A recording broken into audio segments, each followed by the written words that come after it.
Hey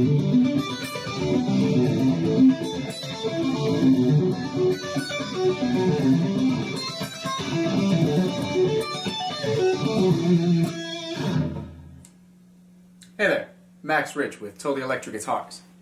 We're talking today about some kind of quicker ways of playing through triad arpeggios. You know, an arpeggio is basically just a chord broken up into individual notes. So if you have like a G chord, you have three notes, G, B, and D. What I played right there is an arpeggio. If you've never heard of arpeggios or never been exposed to them, learning them in a very basic manner, triads, is really kind of like the most important way to go about doing it. And there's different ways of playing arpeggios, you know, like you can play them in any order. You don't have to play, for example, those three notes, G, B, D, you don't have to play them in that order. You can play B, D, G, and it's still a G major arpeggio.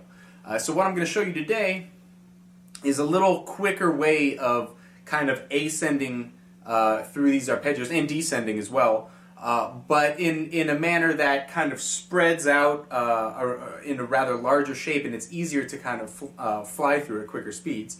So if you've never played arpeggios before, I suggest you maybe jump back and take a look at one of my earlier lessons on arpeggios to help kind of get you up to speed as far as, you know, like common fingerings and common patterns that you see when playing arpeggios, because they're all pretty much the same intervallic distance apart. You know, if you're going to play a G major arpeggio, the first two notes are going to be like that, and if you play a C major arpeggio, the first two notes are still the same distance, but in a different location on the neck.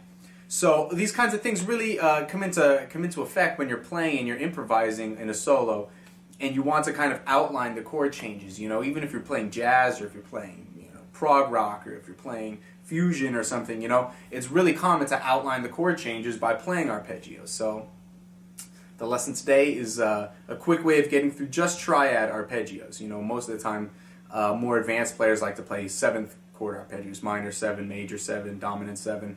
This specific way has a real like shreddy prog rock sound because it just uses triads. So if it's something you've never tried, never experienced, prepare to potentially have your mind blown, because it's not as difficult as it seems to get through these arpeggios, especially if you do the picking and the left hand fingering correctly.